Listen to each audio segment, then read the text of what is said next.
Je suis dans un dilemme parce que je devrais, Yoann, m'abonner à OnlyFans pour le travail. OK. Imagine. J'étais en train de préparer le podcast, puis là, comme tu sais, il y a énormément de Québécois qui se battent cette fin de semaine. Puis là, je voulais dire aux gens qui nous écoutent comment faire pour syntoniser, regarder les combats des Québécois à travers le monde cette fin de semaine.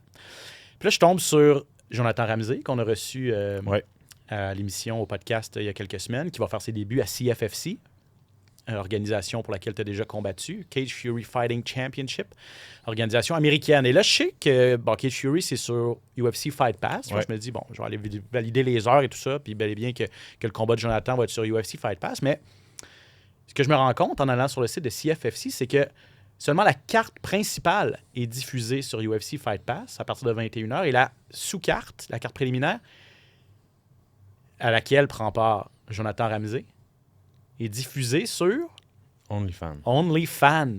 Wow. Une plateforme reconnue, bien sûr, comme tu le sais. Seulement sur OnlyFans. Exact. Exclusivité OnlyFans. Wow. Gratuitement, ce que j'ai compris.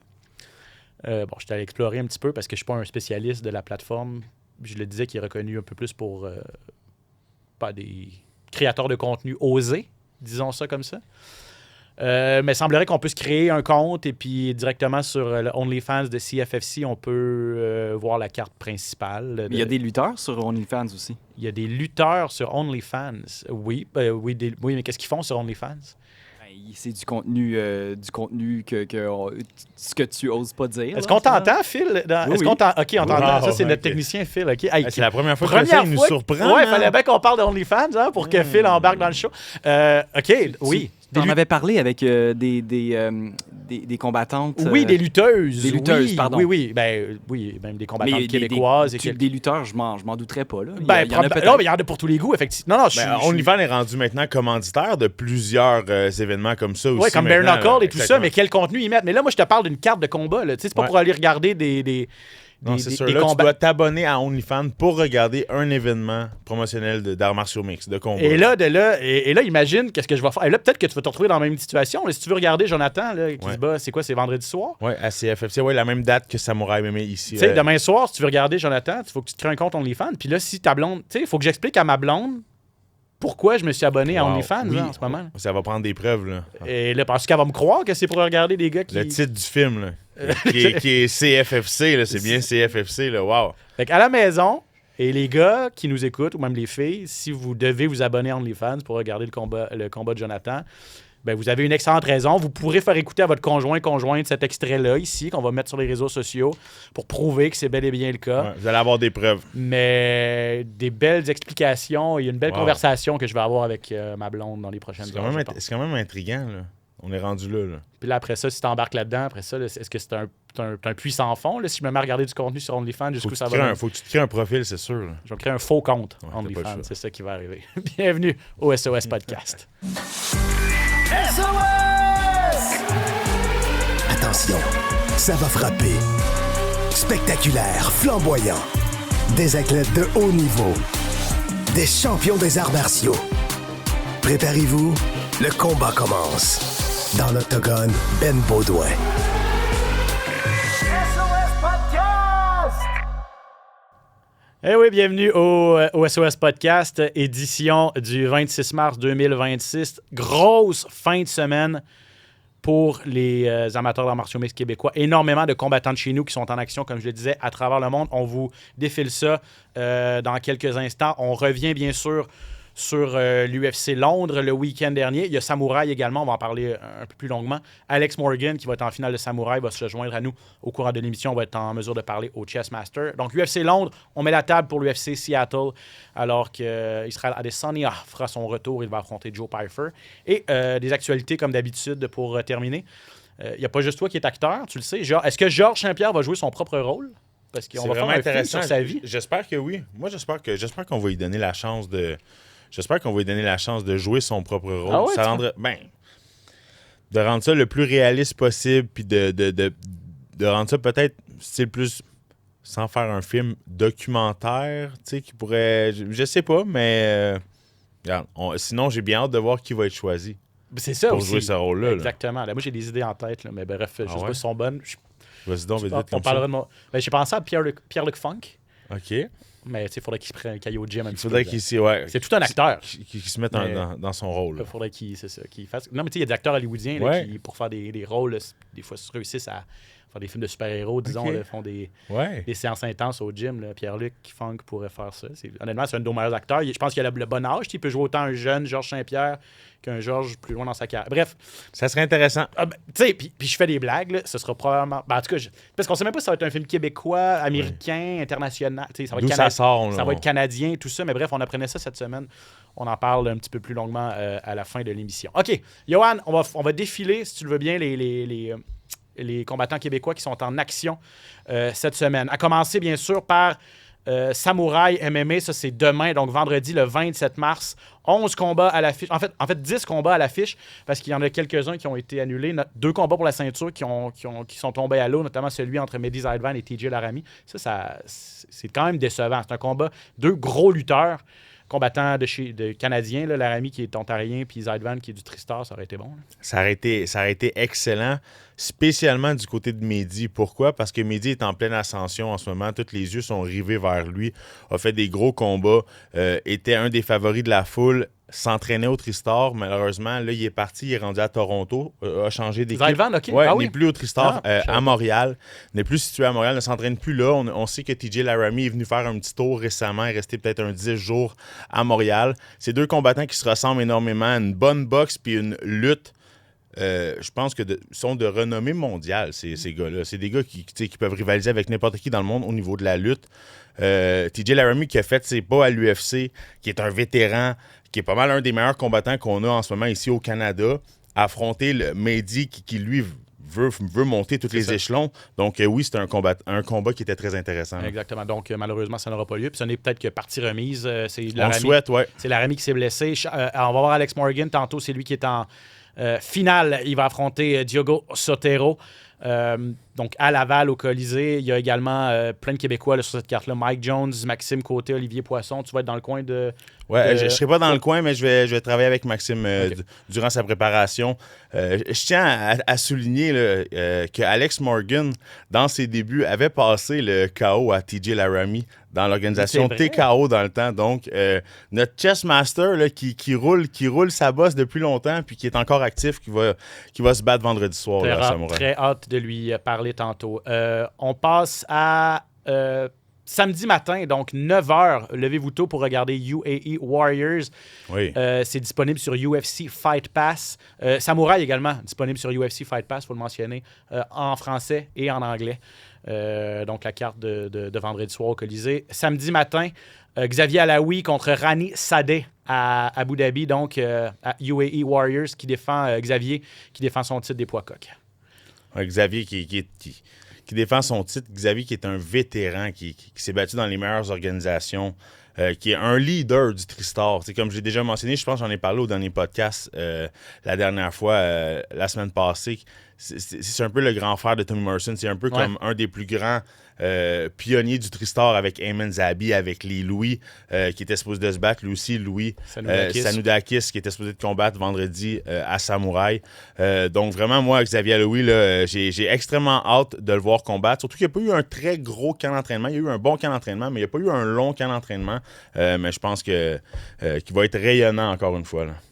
Donc, 9h, le début de la carte. Xavier, c'est le dernier combat principal. Ça devrait être autour de midi, 13h peut-être, heure du Québec. Yanni Hazard contre Alexander Krutchik. Ça, c'est à Unified MMA 68. Il y a également JP Provo, exactement. JP Provo du Tristar sur cette carte-là. Donc, ça, c'est à Edmonton. Oui, à Edmonton. 2 combattants du Tristar qui sont partis à l'extérieur combattre à Unified MMA, l'organisation dans laquelle j'ai combattu il n'y a pas si longtemps aussi.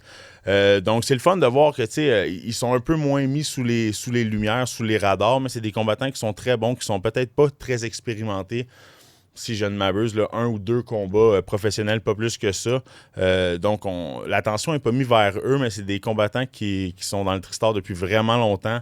Puis pour que le coach en chef Firaz et que les autres coachs laissent ces combattants-là aller combattre à l'extérieur dans des organisations comme Unified MMA, c'est que c'est des combattants en qui ils ont vraiment confiance. Ça va coûter 5$ pour regarder ça directement sur le site de Unified Plus.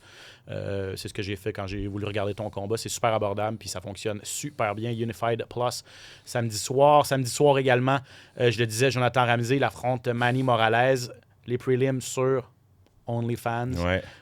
Jonathan qui a déménagé en Floride, camp d'entraînement complet à ATT. Hâte de voir qu'est-ce qu'il va faire à son premier combat en sol américain également. Ouais, puis on le sait, Jonathan Ramsey, c'est un combattant qui est très intense, qui est très émotif, qui est très impliqué. Pour avoir bâti la compagnie qu'il avait avant en étant un combattant professionnel, ça prend quelqu'un d'assez intense. Là, a tout laissé ça de côté, rendu à temps plein dans l'entraînement, dans la nutrition, s'entraîne matin, midi, soir avec les gars d'American Top Team. On le voit, il semble s'entraîner fort. Donc, j'ai vraiment hâte de voir cette version-là de Jonathan. Là. Tommy Morrison quitte également le Québec, s'en va en Alabama contre un gars qui s'appelle Gene Tejena. C'est un Équatorien, sauf erreur. L'organisation Island Fight à Mobile, en Alabama, samedi soir. J'ai pas la confirmation à 100%, mais ce que je voyais sur Internet, c'est que les cartes précédentes de cette organisation-là, Island Fight, c'est disponible sur YouTube gratuitement. Donc, on va espérer que celle-là également disponible sur YouTube. Samedi soir, il y a congestion là, avec CFFC, avec également cette organisation de Tommy Morrison. J'ai hâte de voir. C'est un vétéran, un gars qui a une fiche perdante. Ouais. On le sait, Tommy Morrison, écoutez, Tommy Morrison a fait ses preuves. Là. Il est 10-0. Là. Il n'y a plus à dire. Là. Il est 10-0, il a vu l'adversité, il s'est fait toucher, il est revenu, il a fait des combinaisons spectaculaires, il a passé proche de faire des soumissions, des KO, il a 10 combats, il n'y a aucune défaite, il a fait un finish là-dedans. C'est un technicien. Je pense qu'en fin de semaine, on va voir le premier gros KO de Tommy Morrison ou la première grosse soumission. Un beau finish. Il est rendu là.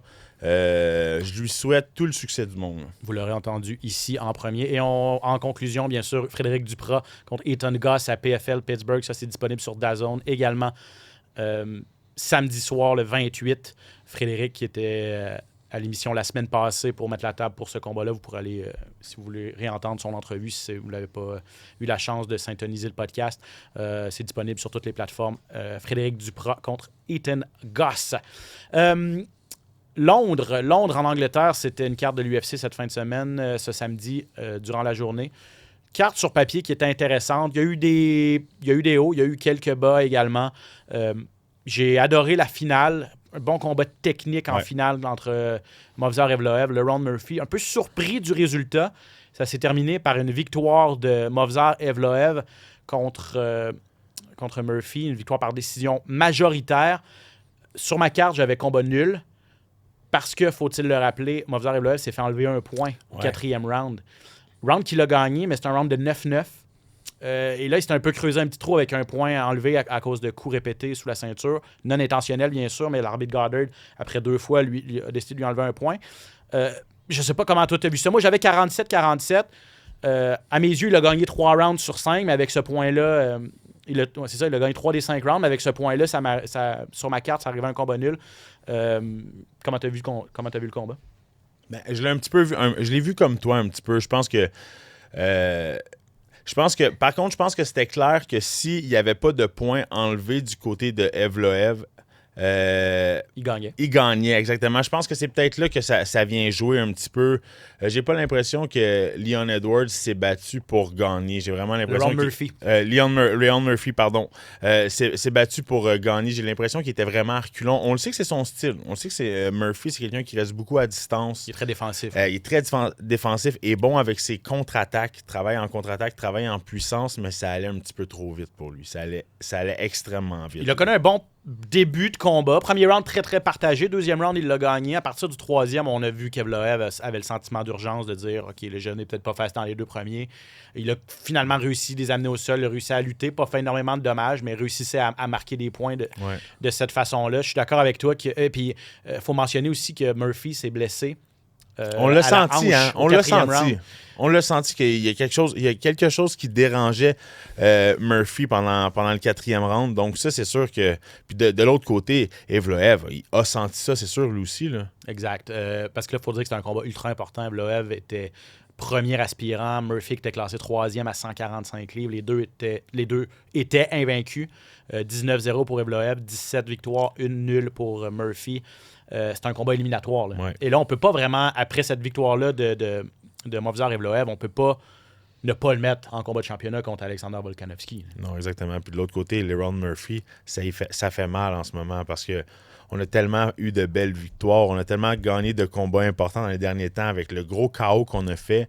Là, perdre un combat comme ça contre Movsar Evloev, ça fait mal. Donc, ça fait mal. Donc, mais c'est sûr que du côté d'Evloev, écoute, c'est une opportunité en or d'aller affronter Volkanovski. Puis savez-vous quoi? Je trouve que c'est un beau combat. C'est un combat qui va être intéressant. Ouais, je suis d'accord aussi. Ça va être très technique, ça aussi. Ça va être extrêmement technique parce qu'on sait que Volkanovski là, tire encore son épingle du jeu avec les dernières performances qu'il a fait contre Lopez. Puis on sait, Lopez est en pleine ascension avec le chaos qu'il a fait contre Silva récemment. Donc, il est encore là. Volkanovski qui l'a déclassé Lopez. Là. Exactement. Donc, à voir quand aura lieu ce combat. Mais grosse victoire de Movsar Evloev. Maintenant, 20-0 dans sa carrière quand même et 10-0 à l'UFC. Donc, championnat du monde. Fort probablement qu'il l'attend. Avant de faire le restant de la carte et des combats qui ont retenu l'attention. Il est là. On va aller retrouver le chessmaster Alex Morgan qui se bat demain soir du côté du Colisée de Laval. Alex, tu nous entends bien? Je vous entends super bien, les gars. Excellent. Écoute, merci d'être là aujourd'hui parce que c'est pas toujours évident de donner des entrevues comme ça. C'était l'épreuve de la pesée pour toi ce matin. On le voit même dans ton visage, là, honnêtement. Comment ça se passe? Comment ça a été le processus? Bon, t'en es pas à ton premier rodéo, là, mais comment tu te sens, Alex, là, à un peu plus de 24 heures du combat? 25e combat pro, la routine, comme on dit.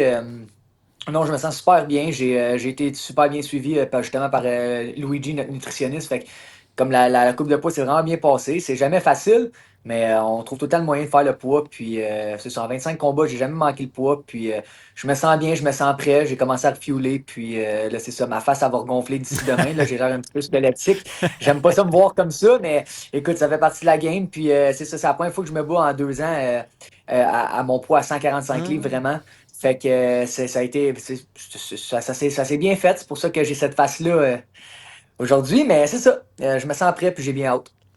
Comment tu vois ça, Alex? Tu t'attendais pas nécessairement à être la tête d'affiche de ce gala-là. Par contre, tu l'as été souvent là, depuis les années que tu es là.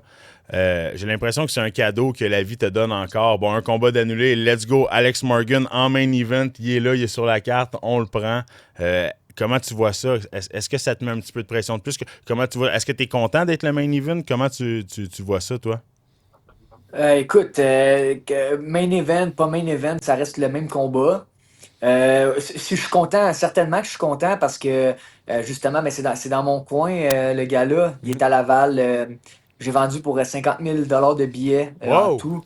Fait que j'ai vraiment la beaucoup foule de monde va qui être vont venir me présente. supporter. La foule sera présente. Probablement ma plus grosse foule depuis le Centre Bell en 2018. Fait que non, je me mets de la pression. C'est sûr que on a tout le temps une pression constante, même si je me dis que j'ai pas de pression, puis je veux pas, on le ressent à la fin du combat, ça. Je sais que j'ai de la pression, mais je me laisse pas abattre par ça. Là. Comme je vous dis, c'est pas mon premier rodéo. Je sais qu'est-ce que j'ai à faire, je sais où ce que je m'en vais, j'anticipe le moment, ça fait longtemps. Je l'imagine dans ma tête, je me suis fait des scénarios, je sais à quoi ça ressemble la salle, je me suis déjà battu là, donc c'est quelque chose qui me met quand même en confiance. Puis je sais que le monde, ben, sont là pour m'encourager, ils sont pas là pour me juger. Je vais là pour performer, je vais essayer de livrer une performance digne du talent que j'ai. Puis c'est tout ce que j'espère. Je regarde, j'espère pas nécessairement une victoire par KO, une victoire. Je regarde pas plus loin que le combat en tant que tel. Je veux juste être en mesure de performer à la hauteur de mon talent puis d'être capable de mettre en pratique ce que j'ai travaillé tout le long de mon camp d'entraînement. Puis si je suis capable de faire ça, ben je vais être le gars le plus content vendredi soir. Écoute, Alex, tu as 34 ans, tu es un vétéran, on le répète, puis tu l'as pas volé. Là, effectivement, c'est un concours de circonstances où tu te retrouves en finale, mais je veux dire, c'est un prix de consolation de luxe, là, on s'entend là, d'avoir un Alex Morgan en finale quand tu as 2 combats pour la ceinture qui tombent. Il aurait pu mettre une ceinture, honnêtement, je sais pas, t'as-tu des discussions? Est-ce qu'il aurait pu avoir une ceinture en jeu, une ceinture intérimaire? Je sais pas comment ça marche à Samouraï. Ça aurait pu, mais tu sais, c'est pas mon objectif, pour être honnête, là, la ceinture, c'est vraiment pas tu mon l'as déjà objectif. eu, là. Moi, ce que tu je l'as veux, déjà détenu, cette j'en ai déjà ceinture. eu, j'ai été champion. Exact. J'ai été champion de samouraï, j'ai été champion de toutes les organisations pour lesquelles je me suis battu au Québec. Puis c'est plus mon objectif d'être champion. Je veux juste être capable de performer. Tu sais, une ceinture, ça me met juste un petit peu plus de Ouais. pression. C'est 5 rounds, c'est plus d'entraînement. Puis tu sais, comme tu l'as dit, j'ai 34 ans. Mais non seulement j'ai 34 ans, mais je fais pas juste ça dans la vie non plus. Tu sais, j'ai mon gym, j'ai beaucoup de choses à m'occuper. Donc tu sais, c'est de mettre le double d'entraînement. Puis je mets déjà vraiment beaucoup de temps à l'entraînement. Donc, moi, tu sais, je veux faire des 3 rounds, je veux me battre contre des défis extérieurs, tu sais, je veux prendre de l'expérience. Mon but, c'est d'évoluer dans le sport. Puis c'est vraiment juste ça que je recherche, tu sais. Je veux me battre contre des gars d'ailleurs.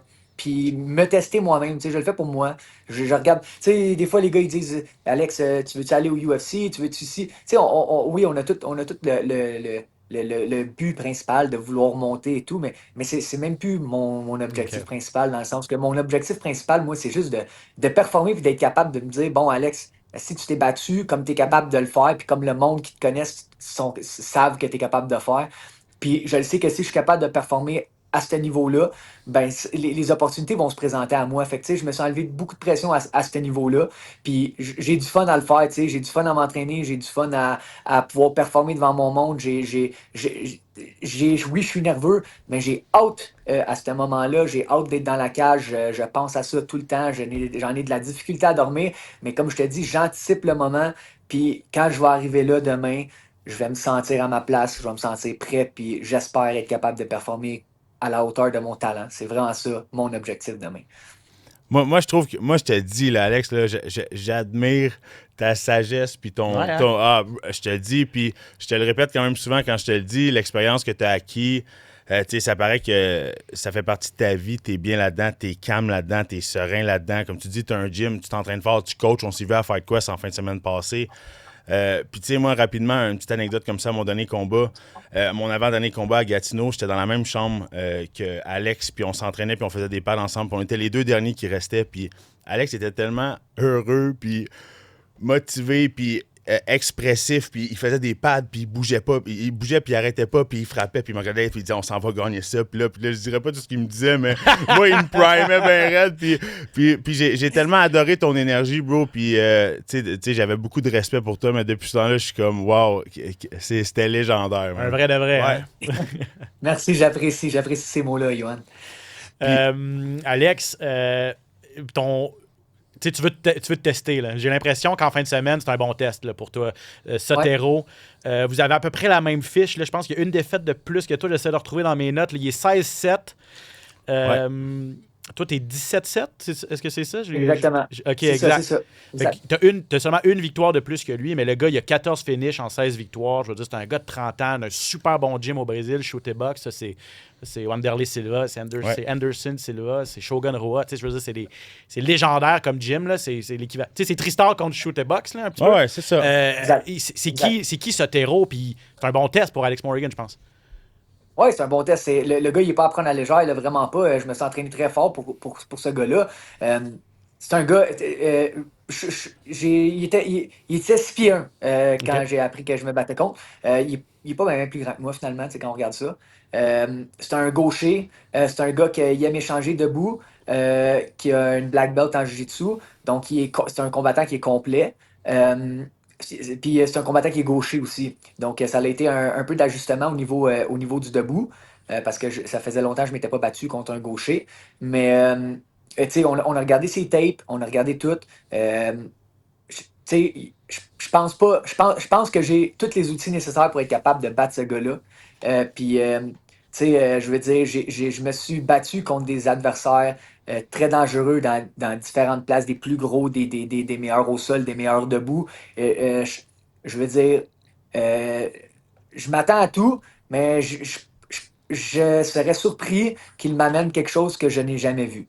Fait que je pense que, tu sais, on m'appelle le chess master, c'est pas pour rien. Je pense que dans un moment, je vais être capable de trouver la faille, puis d'aller chercher, d'aller capitaliser là-dessus.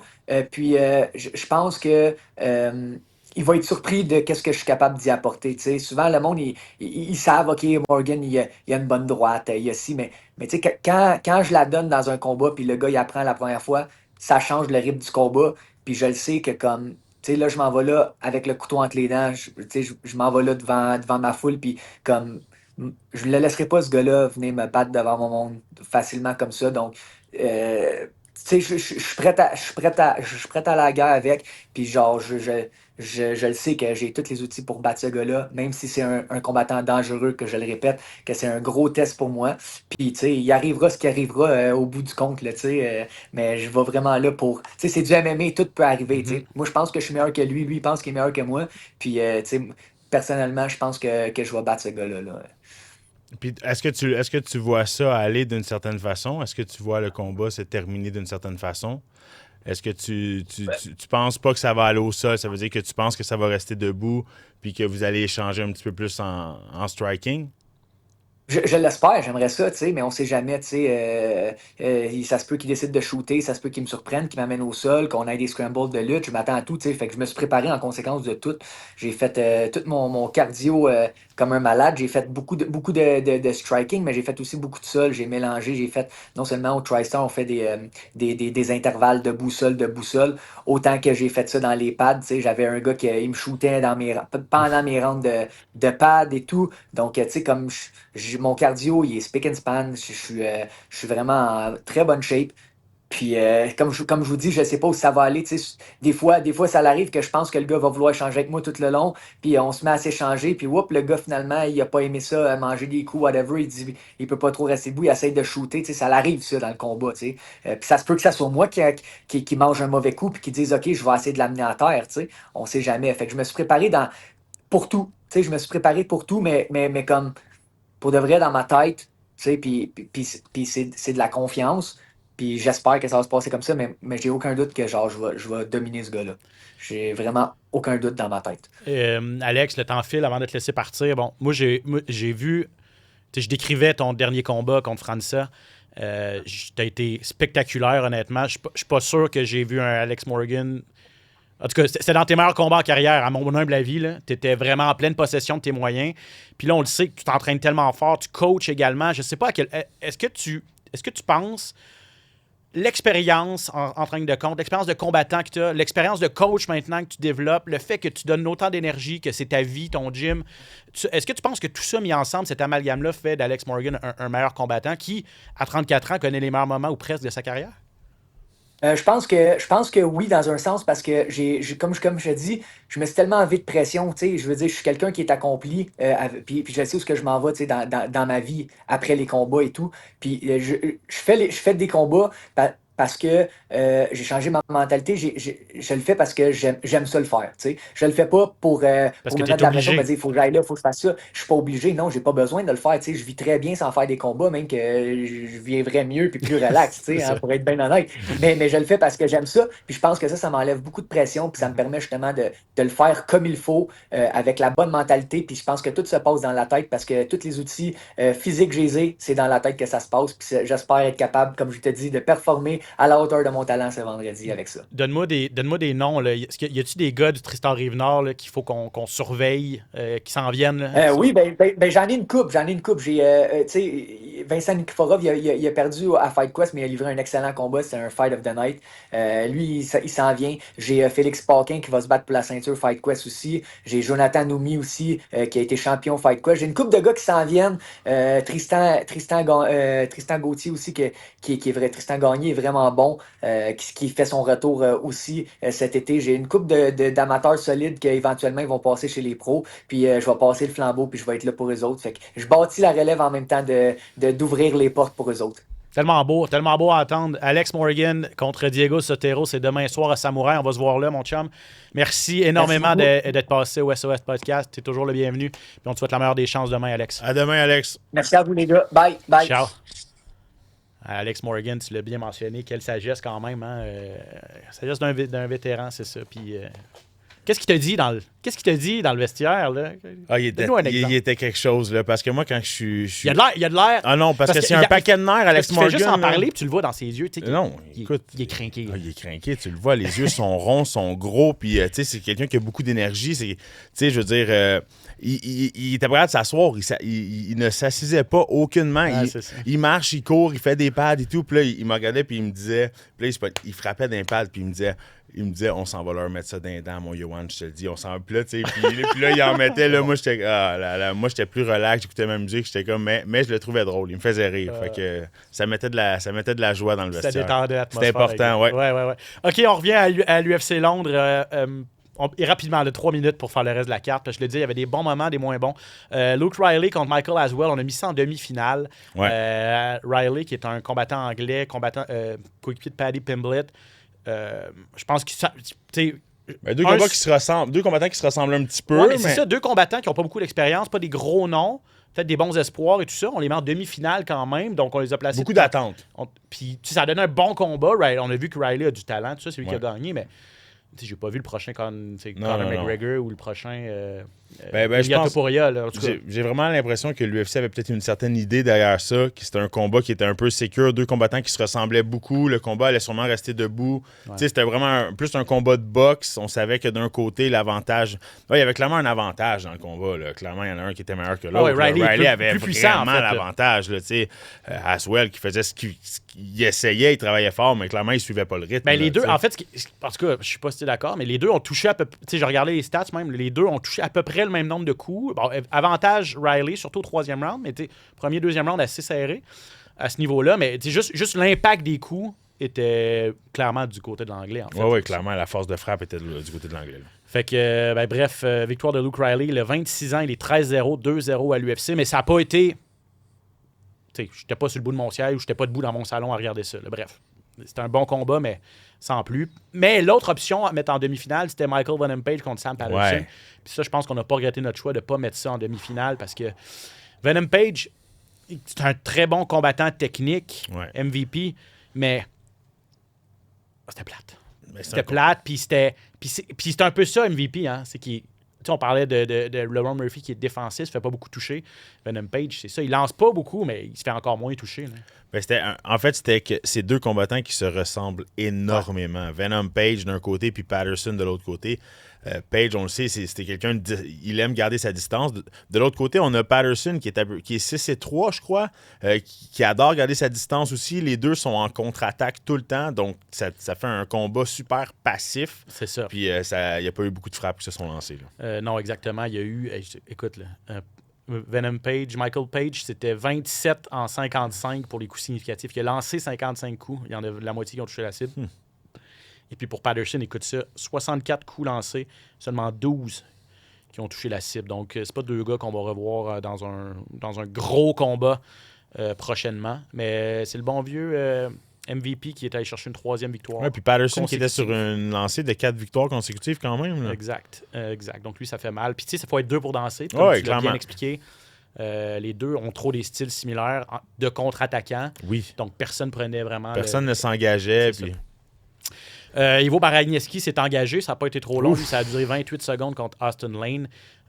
Combinaison droite-gauche, une droite par-dessus l'oreille, par-dessus la garde, directement sur la tempe, l'oreille. Ouais. La gauche qui est arrivée en pleine poire tout de suite après. Terminé ça. Tu vois, c'est un gars qui a besoin d'un seul coup de poing pour finir un combat, lui. Très mobile aussi. Pas très gros. Non, il est pas grand. Hein? Pas très grand, pas très gros, mais très mobile, cogne très fort. De l'autre côté, Austin Lane, on va devoir commencer à ranger les gants, d'après moi, là, parce que ça fait plusieurs KO consécutifs qu'on mange comme ça. Effectivement, je n'ai pas regardé, mais je sais qu'il a subi un gros KO à sa dernière, à sa dernière sortie aussi. 8-0, 6 KO, 2 soumissions, donc ratio de 100% pour le Polonais Baraniewski, qui a 2 KO très rapides à l'UFC, donc un gars surveillé à 205 livres, c'est un mi-lourd. Chez les moyens maintenant, CLD, Christian Leroy Duncan, qui a réussi à venir à bout du Corias Roman Dolidze. Ça a été un combat... Dolidze est frustré d'avoir perdu. Lui, dans sa tête, il pense qu'il a gagné. Honnêtement, non. Je suis entièrement d'accord avec la décision. Dolidze a réussi un peu de temps de contrôle au sol, mais pas fait beaucoup de dommages au sol. Les fois qu'il a réussi à amener ça au sol, notamment au premier ou au 3e round. Et puis quand c'était en combat debout, clairement, Leroy Duncan avait l'avantage. Leroy Duncan avait l'avantage, mais bon combat pour l'expérience pour Duncan. Parce que là, on rentre dans le top 10, on rentre dans le top 15 en fait. Puis on vient de battre quand même un combattant qui est très respectable. On a fait 3 rounds avec lui. On a connu un peu l'adversité. Donc, ça devient intéressant pour lui. Là. Je trouve qu'il monte bien les échelons. Ouais, Là. exact. Puis en terminant, Mason Jones contre Axel Sola, ça c'était le. Axel Sola, plutôt, Ouais. le combat de la soirée de Quel loin. combat! Ça a été tout un combat. Mason Wow. Jones, quand même, là, c'est un Gallois. 7e victoire de suite pour lui. 3-0 depuis son retour à l'UFC. C'est un gars qui avait été coupé.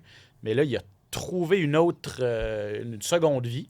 Puis là, il est imbattable depuis ce temps-là. Mais là, ça a tout pris parce que ça, là, c'est un Français. Jones a été solidement ébranlé au premier round avec un coup de poing renversé. A réussi à survivre. Ça, là, c'est avec un coup de genou en fin Il de est revenu premier avec round. un coup de Il genou. s'est retrouvé avec coupé là en dessous de l'œil assez solidement. Puis Jones a réussi à puiser dans ses ressources. Au 3e round, c'était tout Jones. Bref, non, ça a vraiment été tout un combat. Ça, là, je l'ai appris. Là, c'est un coéquipier de Manon Fiorot. Oh! Il vient de Nice également. Donc, les Ok. deux s'entraînent ensemble. Je pense qu'il n'y a pas énormément de perdants dans ce combat-là. Là. Même si Non, Sola non. a une défaite à sa fiche. Sa première, d'ailleurs, en carrière. Il était Tout- 11-0-1. Exactement. Toute une fiche, 11-0. Là. C'est ça. Donc, Il était 11-0-1. Là, il est 11-1-1. Mais c'était tout un combat. Ouais, Mason Jones qui, lui, va chercher un 2e bonus de performance. De suite. Ouais, c'est vrai. 2e de suite. Donc, ça devient vraiment intéressant pour lui. Là. Voilà pour l'UFC Londres. On revient en Amérique du côté de Seattle. 18h sur TVA Sport 2. Je vais être là avec Pat Côté pour description et analyse de cette carte en intégralité. Donc, dès 18h sur TVA Sport 2. Israel Adesanya qui fait son retour. S'est pas battu depuis février dernier. Il affronte le gros cogneur de Philadelphie, Joe Pyfer. Quelle opportunité pour Pyfer. Hein? Je sais que tu l'aimes beaucoup. C'est tout un cogneur. Il est très bon en jiu-jitsu également. Il est classé 14e, puis on lui donne l'ancien grand champion Adesanya qui est encore classé 4e quand même, donc pourrait faire un bond géant dans les classements là, avec une victoire Pyfer. Oui, surtout que Adesanya n'est pas sur une bonne lancée. Là. A perdu ses derniers combats, s'est fait ébranler contre Imavov, a perdu par KO. Il a perdu par KO. Pyfer, qui lui est sur une belle lancée, cogne extrêmement dur. Ça va être intéressant de voir parce que Adesanya est très rapide. Il est très rapide sur ses pieds.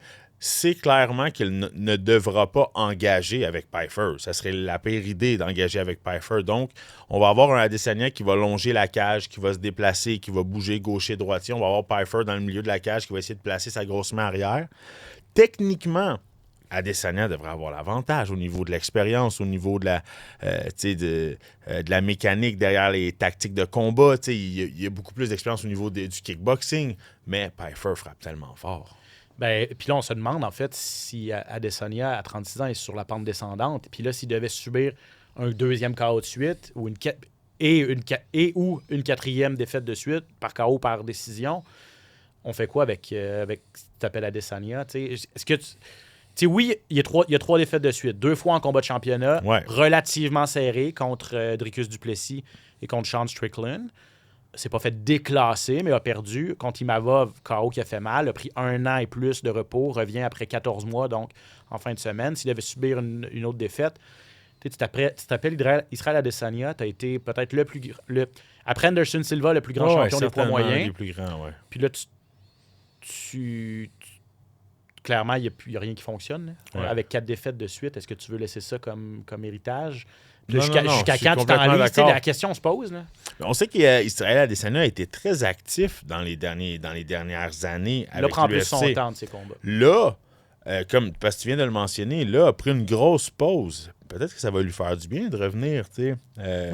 Mais lui, il dit qu'il est un homme nouveau, puis il avait besoin de ça, de se ressourcer, puis de retrouver une motivation et tout ça. C'est possible, parce que faire 5 rounds avec Duplessis puis faire 5 rounds avec Strickland, ça doit être exigeant. Surtout quand tu es un spécialiste du combat debout puis que tu te fais travailler en lutte, en clinch, contre la cage, au sol. C'est pas évident. Et lui et Kamaru Usman ont été, à la même époque, les champions les plus actifs, clairement. Oui, de ils ont l'UFC. vu les 2 époques, ces champions-là. Ils ont vu les 2 époques. La vieille époque puis la nouvelle époque. Ils ont vagué sur ces 2 époques-là. Là. Exact. Donc oui, il a été ultra actif en très peu de temps. Là, en fin de carrière, prend un peu plus son temps. Mais bref, j'espère que Adesanya va pas ternir trop son image. Je lui souhaite pas de malheur, mais c'est un combat tellement dangereux pour lui, honnêtement. C'est un combat Je suis surpris qu'il ait accepté ça. Mais c'est un combat dangereux pour Adesanya, mais c'est un combat intéressant d'une certaine façon. Adesanya gagne ça contre Pfeiffer, solidifie sa place dans le top 5, montre qu'il est encore il aurait là. pu accepter un... Là, je vais aller chercher les classements. Il aurait pu accepter un combat moins dangereux, moins risqué contre un gars mieux classé. Mais on peut aller voir c'est quoi en bas de Joe Pfeiffer, exemple, voir qui sont les combattants qui sont classés en bas du 14e, parce il y en a, c'est ça. Il y en a un officiellement à l'UFC, là, c'est des top 15. Mais mettons, techniquement parlant, là, ça nous amène là, à Roman Dolidze. Dolidze ne voudra jamais se battre contre Adesanya. Il s'est battu en fin de semaine. Le Costa. Moi, je vois un Paulo Costa, ils se sont déjà affrontés. Ouais. Euh, Paulo Costa, je pense pas qu'il voudrait réaffronter Adesanya après la dernière performance qu'il a donnée. C'est un Jared Cannonier, ça aurait été un rematch. Un Grégory Rodriguez, qui est dangereux aussi. Oui. Mais Joe Pfeiffer, c'est dangereux, mais c'est pas un technicien, Joe Pfeiffer. Là. C'est une grosse main droite. C'est une grosse main droite. C'est beaucoup plus prenable que, je sais pas, qu'un Rodriguez là, qui vient de passer un gros KO en ce moment, qui est sur une bonne lancée, qui est très grand, très gros, qui debout semble trouver un peu plus ses repères. Je dis ça comme ça, là, mais je pense que c'est un choix qui est prenable pour Adesanya. Intéressant. En tout cas, pour Pfeiffer, lui, il est conscient de son opportunité parce que là, il sait qu'il ferait son entrée dans le top 5 là, avec une victoire. Il est 6-1 à l'UFC. Je le disais, 9 KO, 4 soumissions, un gars complet quand même. Et je lui ai demandé, lorsque je lui ai parlé cette semaine, est-ce qu'il se met à rêver à un championnat, surtout s'il réussit à l'emporter cette fin de semaine. Donc, voici sa réponse. Est-ce que Joe Pfeiffer rêve de championnat présentement? Before, yes, absolutely. But, nope. I just, whatever comes, and I'll be ready for it. You know what I mean? I'm just going to take it, whatever the UFC offers. And, I think they'll make the right decision. It's going to be on my performance. If I get a finish, I'll definitely be in the top 5. If I get a decision, I'll be in the top 10. And then I might need 1 or 2 more with a decision. I might need 1 more with a finish, or I might get the opportunity just off the finish. We'll see. I do think that Imavov is next after Strickland and Chimaev fight. So I think either way, maybe I wait for that. I don't know. But I got to get a finish. So we'll worry about that after Saturday. I got one of the toughest fights of my life ahead of me and biggest names ahead of me. So it's cliche, it's corny, whatever you want to call it. But yeah, I'm not looking past Saturday because you don't plan for the future that hasn't come. Donc, belle maturité, Johan, pour lui. Il dit, avant, oui. Avant, je me serais pris à rêver. Mais là, non, je veux pas. De toute façon, c'est hors de mon contrôle. Je suis content qu'il ait dit Imavov est le prochain sur la liste. On sait que Sean Strickland et Hamza Chimaev vont s'affronter à l'UFC 328 pour le titre. Imavov fait longtemps qu'il attend son titre. Là. Puis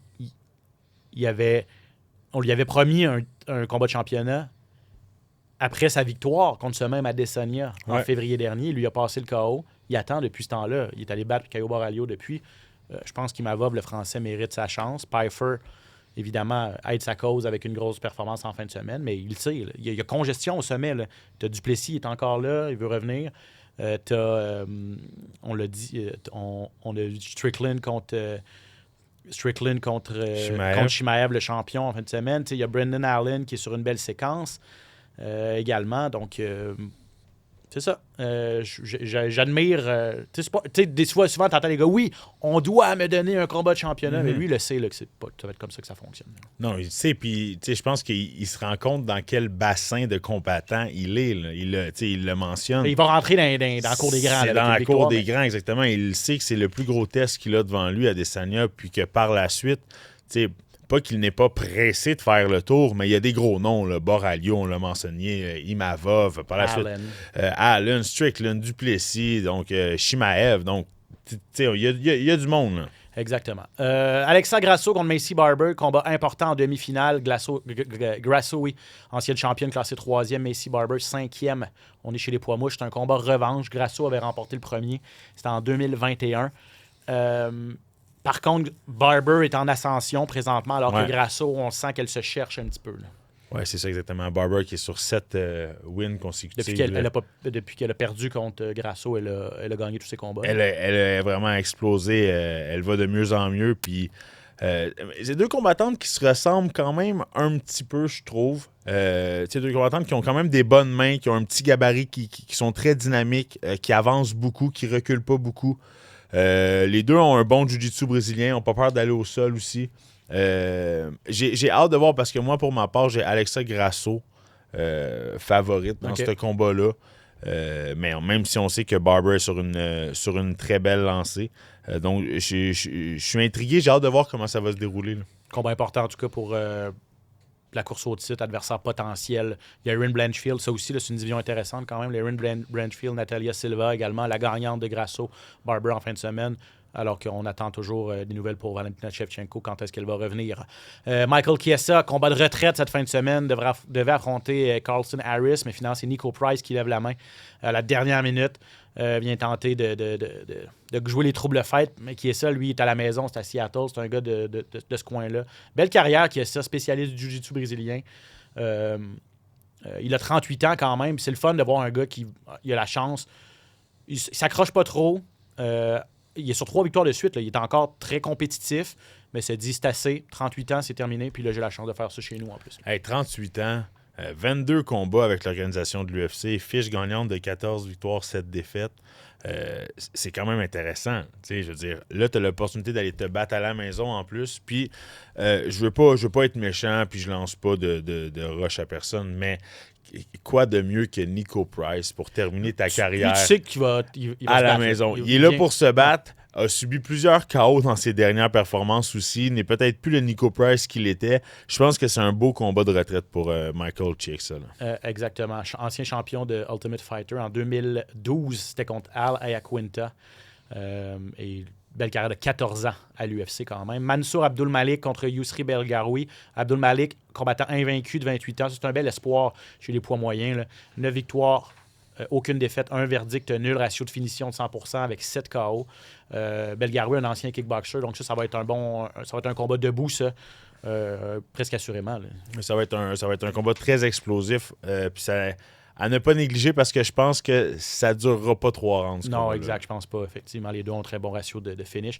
Un mot sur le combattant canadien Kyle Nelson qui, lentement mais sûrement, sans tambour ni trompette, fait pas de vague, mais est invaincu. Une seule défaite à ses 6 derniers quand même. Là. 4 victoires, une défaite, un verdict nul. C'est un gars qui est passé des 145 livres aux 155 livres en cadre de sa 2e victoire de suite chez les légers. Bref, McKinney, un combattant explosif. Ça le placera pas dans le top 15, Nelson, mais à 34 ans, connaît des bons moments quand même. Puis McKinney, un nom assez connu quand même. Donc, ça pourrait amener de belles choses si Nelson gagne ce combat-là. Hein? Ça pourrait amener de très belles choses. Kyle Nelson, avec qui j'ai eu la chance d'échanger, moi, à Niagara Top Team, quand je suis allé faire des séjours là, un combattant très solide, spécialement au niveau du combat debout, là, du Muay Thai. Son combat debout est très, très solide. Comme tu viens de le mentionner, le 5-1 à ses 6 derniers combats, c'est une chance en or pour lui parce que McKinney, c'est une belle opportunité. C'est un combattant qui est très explosif, qui va commencer très, très fort. 21 de ses 24 combats n'ont pas dépassé le premier round. Donc, tu sais, c'est quelqu'un qu'on sait qui va être très dangereux au premier round. Par contre, par la suite, c'est plus le même combattant du tout. De l'autre côté, Kyle Nelson qui est très durable. Lui peut aller jusqu'au 3e puis continue d'aller à la guerre. Donc, je pense que ça va se jouer là. Va-t-il être capable de laisser passer la tempête de McKinney? Je pense que ça va se jouer dans cette clé-là. Là. Écoutons-le à ce sujet, Kyle Nelson, parce qu'il affronte carrément un combattant kamikaze là, en Terrence McKinney. That first round, he's going to be coming with everything he's got, whether, he likes to throw a lot of wild shots, knees, kicks, and sometimes he likes to wrestle real hard right off the start. So he's going to be coming 100%. But I know my defense, like my shell standing, my submission defense, I'm very confident in all that stuff. So I'm not too worried about him finishing me in the first round. It'll just be whether or not I can time and land my own shots in his craziness as he's coming forward, or if it's going to be kind of weathering the storm and then start to pick my shots and take over at the end of the first, beginning of the second. Donc voilà, on est conscient de l'adversaire devant nous. L'autre Canadien sur la carte, c'est Lance Gibson Jr., 2e combat à l'UFC pour lui. Il est arrivé à la dernière minute contre King Green, un peu avant les fêtes. Évidemment, il avait perdu par décision, mais il n'y avait pas eu le camp d'entraînement complet. Là, cette fois-ci, camp d'entraînement complet, puis on lui donne un autre vétéran, Chase Hooper. Ce ne sera pas facile. On lui donne des combattants établis déjà. Pour vraiment un choc de style aussi. Tu passes de King Green, combattant debout, qui travaille avec des gros crochets, qui veut aller à la guerre. Puis là, on donne Chase Hooper un long, mince, qui veut aller au sol, travailler ses soumissions. Donc, un choc de style, deux combattants très différents. Mais 2 combattants qui ont quand même une certaine notoriété au sein de l'organisation. Et j'ai hâte de voir Ignacio Bahamondez aussi contre Tofik Moussaïev. Bahamondez, on le voyait comme le prochaine merveille du monde, mais là, il y a eu très, très spectaculaire quand il affronte des combattants, disons-le, de calibre peut-être inférieur. Quand il est arrivé contre Fiziev, Ludovic Klein, des gars aguerris. On a vu ses limites peut-être. Donc, je me demande vraiment, il est encore jeune, tout ça. Je me demande vraiment c'est quoi son véritable plafond à Bahamondez. Je pense que Moussaïev, c'est un gars c'est un gars expérimenté, il a 36 ans, mais seulement son 2e combat à l'UFC, donc je pense qu'il est prenable pour Bahamondez. Mais je me questionne à savoir si Bahamondez est un futur champion, comme on l'a peut-être déjà vu à son arrivée. Oui, ça va prendre un Bahamondez très confiant. Ça va prendre une performance étincelante, une performance solide pour montrer que il peut faire partie des meilleurs, parce que c'est vrai que rapidement, on sent qu'il est ébranlable. Quand la soupe monte, quand la soupe devient un petit peu plus chaude, exactement. Donc voilà, c'est l'UFC Seattle. Très bonne carte sur papier, samedi, 18h. On termine ça avec les actualités. Rumeurs, échos, coulisses, les plus récentes nouvelles. Le hype UFC.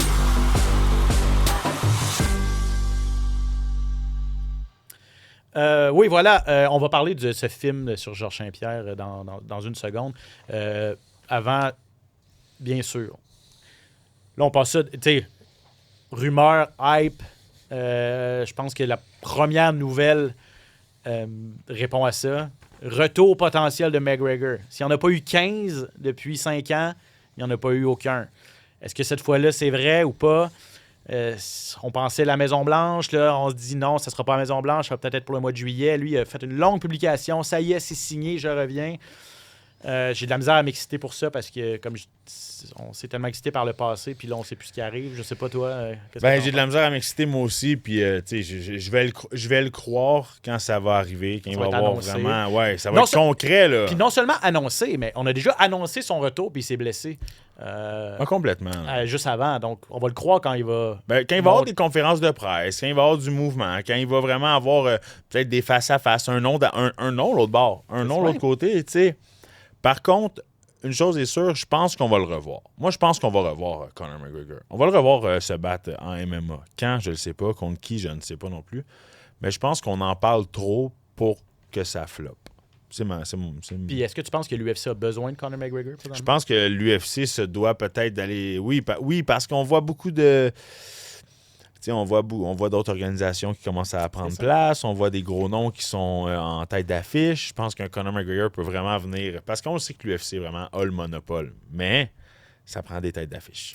Oui, tu fais référence à cette carte, bien sûr, mais tu as travaillé de Ronda Rousey et Gina Carano. Il y a Francis Ngannou en sous-carte. On a annoncé Nate Diaz contre Mike Perry également. Puis là, on a annoncé toute la sous-carte. Et là, surprise, notre amie québécoise, Jade Masson-Wang, qui se retrouve en sous-carte. Ça va être son premier combat d'arts martiaux mixtes depuis 2020, depuis qu'elle a perdu contre Jamie Lynn Hort, une fille qui est rendue à l'UFC aujourd'hui. Jade s'est réorientée vers la boxe. On l'a reçue, elle s'est battue à Bare Knuckle, elle a gagné il n'y a pas très longtemps. Mais là, on lui a demandé, et elle a accepté d'être en sous-carte de Rousey Carano. C'est sur Netflix. Quelle opportunité pour elle, quand même. C'est une super opportunité pour elle, clairement. J'ai hâte de voir... est-ce qu'elle va garder son équipe de boxe qu'elle a en ce moment? Est-ce qu'elle va aller se chercher de l'aide? Elle va faire affaire avec Samuel Descaries, qui est son coach de boxe ici. Ouais. Et lorsqu'elle est au Québec, j'ai eu la confirmation que Sam allait être avec elle du côté c'était à Los Angeles le 16 mai. Cool.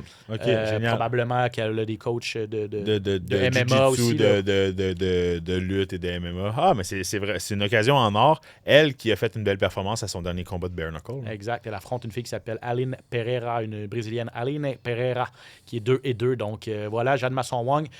Junior Dos Santos contre Obelis d'Espagne. Oui. Ça, c'est sur la carte. Ouais. JDS qui est... Je pense que c'est 5 défaites de suite en MMA, par exemple. Il s'est repris en Bare Knuckle lui aussi, mais 42 ans. Il a assez donné, notre Dos Santos. Là. C'est ça le problème avec cette carte. Là, c'est le retour des vieux loups. Là, là ça commence. Junior Dos Santos. S'il y en a qui n'ont jamais regardé les combats de Junior Dos Santos contre Cain Velasquez, allez voir ça. C'est dans les plus grands combats de l'histoire des poids lourds de l'histoire de l'UFC. Exactement. Mohamed Mokaev, ça, c'est un ancien de l'UFC. Un gars de 25 ans. Lui, il est invaincu. Il est 15-0. 7-0 à l'UFC. On l'a mis dehors parce que c'était un tout croche. Honnêtement, il s'est battu dans des conférences de presse à un moment donné. L'UFC, c'était trop de troubles votant, mais il continue à gagner, tout ça. Là, finalement, il va être en sous-carte également. Il affronte un gars, et ça va être intéressant aussi. Il affronte Adriano Moraes, qui est un vétéran de ONE, un ancien champion de ONE qui a déjà battu Demetrius Johnson. Donc ça, c'est du gros... C'est du gros calibre, c'est du gros calibre, honnêtement. Wow. Mais encore une fois, Moraes, qui est sur un petit peu une pente descendante à 36 ans, 1-3 à ses 4 derniers, dont 2 défaites contre Demetrius Johnson. Il l'avait battu dans le premier affrontement à ONE, Mighty Mouse, puis Johnson, Mighty Mouse a repris sa revanche 2 fois plutôt qu'une depuis. Et je vais avoir mes yeux sur également un gars qui s'appelle Saladin Parnasse, qui est un Français. On dit de lui, c'est un prodige. Champion dans 2 catégories de poids de l'organisation polonaise KSW. Ça, c'est une des plus grosses d'Europe. Ouais. Il a eu des offres à l'UFC. Il a dit non parce qu'il trouvait que c'était pas assez payant pour lui. Okay. Là, on l'attire finalement en Amérique du Nord. Un très, très grand champion. Il a juste 28 ans, je pense. Saladin Parnasse. Allez regarder sur YouTube. Et ça pourrait être sa grosse sortie là, en Amérique du Nord. Voilà. Et Georges Saint-Pierre, pour finir. Ouais. Honnêtement, c'est mérité un film sur sa vie. Là, on va faire. Certainement. C'est le réalisateur québécois, un gars qui s'appelle Thomas Soto, qui a signé pour adapter la vie de Georges Saint-Pierre. On n'a pas beaucoup de détails, évidemment. Là. On ne sait pas quel acteur. On faisait des farces tantôt avec Pierre-Luc Funk et tout ça. Mais ça semble être. Moi, dans ma tête, Georges Saint-Pierre, ça mérite un gros film hollywoodien. Là, énorme budget. Je sais pas si ça va être ça ou si ça va être plutôt local ou québécois, là, en fait. Dépendamment si c'est québécois ou non. Mais je pense qu'il y a vraiment Canadien, il y a quelque chose d'intéressant à faire avec ça. Je souhaite que ça soit pas seulement sur son enfance ou sa vie personnelle. J'aimerais ça voir un petit peu de sa carrière, de voir de l'UFC. C'est ça que j'allais te demander. Quelle est la portion la plus intéressante à amener on la connaît, l'histoire de Georges. Tu sais, dans le communiqué de presse assez laconique, ça dit on veut montrer qui est Georges derrière GSP, qui est la personne. Donc, on veut se concentrer plus sur le côté humain. On a connu tous ces... il l'a répété souvent en entrevue, le fait qu'il a été victime d'intimidation. Ouais. C'est ce qui l'a amené au karaté. Tous les efforts, les sacrifices qu'il a fait pour devenir un des meilleurs au monde. Donc, cet aspect-là de sa jeunesse et tout ça, son début de carrière, ou plutôt le fait qu'il a été peut-être le plus grand sportif québécois international de l'art moderne. Mm-hmm. Toi, tu aimerais ça voir cette portion-là? Oui. Ben, j'aurais aimé voir un global de sa vie, de son enfance, son adolescence, sa montée jusque dans les arts martiaux, un petit peu de sa carrière à l'UFC, son après-carrière. Son après-carrière. Oui, un peu de son après-carrière, parce qu'on le sait que il a essayé plusieurs choses, donc oui, je pense que ça aurait été intéressant de voir tout ça, parce qu'il est tellement impliqué encore. Il est toujours dans le gym au Tristar, encore en train de s'entraîner. Mais je suis d'accord que juste un accès plus privé sur sa vie peut être intéressant aussi. Puis en terminant, Georges pourrait jouer son propre rôle. Là. Il prend des cours d'acting. Il a eu on l'a vu dans Marvel, on l'a vu dans quelques films d'action également. Qui de mieux que Georges Saint-Pierre pour jouer Georges Saint-Pierre, honnêtement? Je veux dire, il n'y a pas 2 Georges, là. Non, exact. Et il pourrait... Puis il a dit qu'il allait être impliqué dans le processus. Donc, est-ce que ce sera au niveau du scénario ou est-ce que ce sera un peu plus comme acteur? Bref, on n'a pas beaucoup de détails. On va continuer à suivre le dossier, mais c'est sorti cette semaine dans Variety. Ça a été confirmé. Il y a des producteurs, réalisateurs d'attachés au projet et Georges l'a confirmé également. Donc, à suivre, un biopic, un film sur la vie de Georges Saint-Pierre qui s'en vient sur un écran près de chez vous. Yoann, t'es rendu acteur. Tu pourrais jouer là-dedans. J'ai dit à Pat Côté cette semaine, Pat pourrait jouer son propre rôle aussi. Là. Si on amène les gars de cette époque-là là, également. Certainement. Moi, je suis prêt à... Crow, David Loiseau, Patrick Côté, Ferrat. Tu sais. On va donner notre corps à ce film-là, à ce court-métrage-là. Merci. Bon week-end de MMA à tous. Honnêtement, si vous avez des yeux partout, là, bonne chance. On va essayer d'en suivre le plus possible. On va vous revenir là-dessus la semaine prochaine, bien sûr. Tout déballer, tout ça. Tout analyser ça. Samouraï vendredi. Tous les autres Québécois qui se battent samedi également. Ne manquez pas l'UFC Seattle sur nos ondes. Yoann? Yes, sir. Merci à Alex Morgan qui était là également durant l'émission. Merci à Phil. Merci pour tes conseils OnlyFans, mon ami. Je m'appelle Ben Baudouin et je vous dis à la semaine prochaine. Ciao. SOS Podcast!